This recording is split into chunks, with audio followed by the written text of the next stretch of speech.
안녕하세요. 화요일 아침 묵상입니다. 선교사로 한 달 살기 2주차 현장 집회가 진행되고 있습니다. 오늘 화요일도 은혜 많이 받으시고 멋진 일상의 선교사로 세워지시길 축복합니다. 이전에 한 심리학 수업에서 고슴도치 딜레마 증후군이라는 용어를 배운 적이 있습니다. 이 증후군에 있는 분들은 상대방과 관계가 좋아지거나 깊어지려고 하면 오히려 먼저 상대방과 거리를 두고 멀어지려고 한다고 합니다. 연인의 경우에는 먼저 헤어지자고 하기도 하고요. 근데 그 이유가 조금 슬픕니다. 혹시나 가까워지면 내가 상처받을까 봐.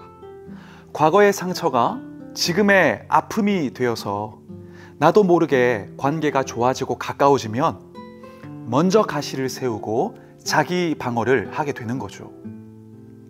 사실 우리가 살아가는 세상의 관계만을 본다면 충분히 그럴 수도 있겠다고 생각합니다.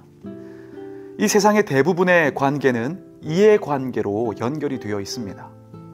나에게 도움이 되지 않으면 오늘의 아군이 내일의 적군이 되기도 하고, 오늘 내 앞에서 웃었던 그 친구가 내일 나의 등에 비수를 꽂기도 합니다. 그런데 때로는 우리가 하나님을 향해서도 그럴 때가 있는 것 같습니다.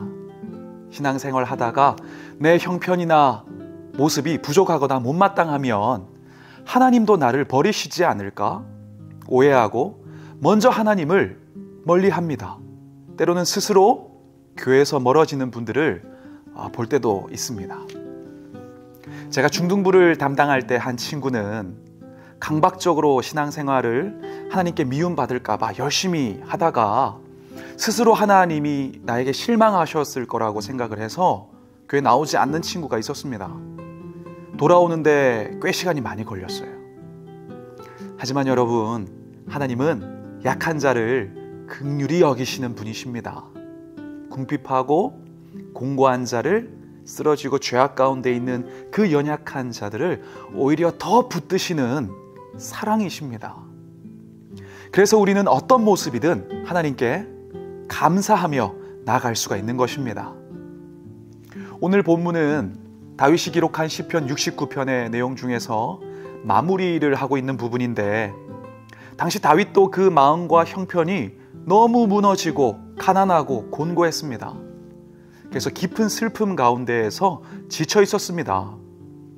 그러나 그는 그동안의 인생을 통해서 너무 잘 알고 있었어요. 하나님은 그런 나 자신을 사람들이 외면하고 무시하는 것처럼 그렇게 나를 무시하고 외면하는 분이 아니라 품으시고 구원하시고 높여주시는 분이다. 이 확신이 있었습니다. 그래서 이렇게 고백합니다.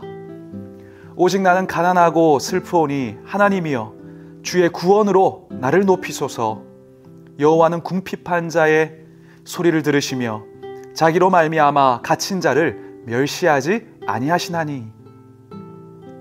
바닥을 치는 우리의 마음을 돈이 높여주지 않습니다.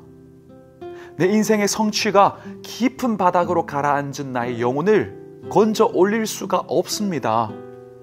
오직 구원의 하나님만이 우리를 건지시고 높이시고 회복시키십니다. 그러니 만약 다윗처럼 깨어지고 무너져 극심한 슬픔에 빠진 분이 계시다면 가장 먼저 피난처 되신 하나님께 나아가 기도하고 찬양하시면 좋겠습니다. 기도와 찬양은 우리 영혼의 심폐소생술입니다. 기도와 찬양을 시작하면 하나님의 은혜가 우리 안으로 흘러 들어옵니다. 살리시는 생명의 소망과 새 힘이 그 기도와 찬양의 호스를 타고 내 속으로 흘러 들어오는 것입니다. 그래서 결국 어떤 상황 속에서도 하나님으로 인하여 하나님에 대한 감사가 터져 나오게 되어지고 하나님의 위대하심을 노래하게 되어지는 것입니다. 다윗도 슬픔에 탄식했지만 곧 이렇게 고백을 합니다. 내가 노래로 하나님의 이름을 찬송하며 감사함으로 하나님을 위대하다 하리라. 도저히 기도할 수 없을 때, 그때가 기도할 때입니다. 도저히 찬양할 수가 없을 때, 그때가 찬양할 때입니다. 정말 예배할 힘이 전혀 없을 때, 아니 안 하고 싶을 때, 그때가 바로 예배할 때입니다. 그때 올려드리는 기도와 찬양의 소리는 우리를 낙심시키려고 다가왔던 마귀에게는 승리한 사자의 포효 소리처럼 들릴 것입니다. 기도와 찬양으로 마귀를 낙심시켜 실패의 자리에서, 아픔의 자리에서 영적 승리를 거두는 우리 꿈의 가족이 되시면 좋겠습니다. 결국 내 앞에 놓인 현실을 얼마나 지혜롭게 마주하느냐, 이것이 중요합니다. 전쟁은 하나님께 속했음을 믿고 담대하게 주님을 높이면 세상과 사람들이 그런 우리의 고백에 귀를 기울이기 시작할 것입니다. 사도행전을 보면 바울과 실라도 옥중에 있을 때에 원망하지 않고 기도하며 찬양했습니다. 본성으로 반응하지 않고 영성으로 반응했습니다. 비록 고난 중에 있었지만 찬양하며 부름받은 선교적 삶을 살아냈습니다. 그러니까 세상이 그때부터 그들의 찬양에 귀를 기울이기 시작한 것입니다. 우리가 이처럼 상황에 굴하지 않고 찬양하고 감사하면 누가 가장 기뻐하실까요? 하나님이십니다. 그래서 본문을 보면 다윗은 이렇게 고백하고 있습니다. 내가 노래로 하나님의 이름을 찬송하며 감사함으로 하나님을 위대하다 하리니 이것이 소 곧 뿔과 굽이 있는 황소를 드림보다 여호와를 더욱 기쁘시게 함이 될 것이라. 최고급 제물인 황소보다 더 귀한 것, 하나님을 기쁘시게 하는 것은 현실을 이기는 믿음의 찬양과 감사라는 것입니다.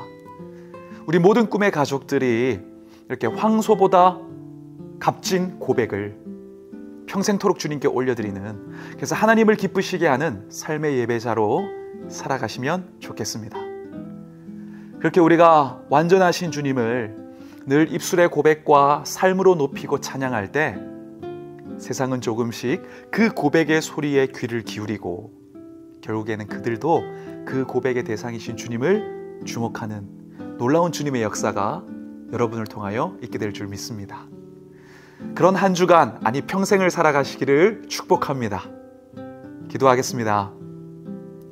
사랑의 아버지 하나님, 우리가 환난과 어려움 가운데 있을 때에도 우리를 붙드시고 높이시는 주님을 찬양합니다. 어떤 상황 속에 있든지 감사하게 하시고 주님의 높으심을 찬양하는 자가 되어서 그런 우리의 찬양 소리를 세상에 선포하고 세상의 사람들이 그 찬양의 소리를 듣고 주님께 돌아오는 역사가 있게 하여 주옵소서. 예수님의 이름으로 기도합니다. 아멘. 같은 길에서 다른 계절을 만나고 기쁨 슬픔 반복되는 모든 시간 속에서 주님을 바라보네. 같은 길 위에 나의 계절을 아시고 근심 평안 공존하는 모든 상황 속에서 주 나를 살피시네. 하늘에 닿아도 주님밖에 없고 땅 위에 놓여도 주님밖에 없네. 인생을 걸을 때 주를 따라가고 삶이다 할 때 주님 곁에 있네.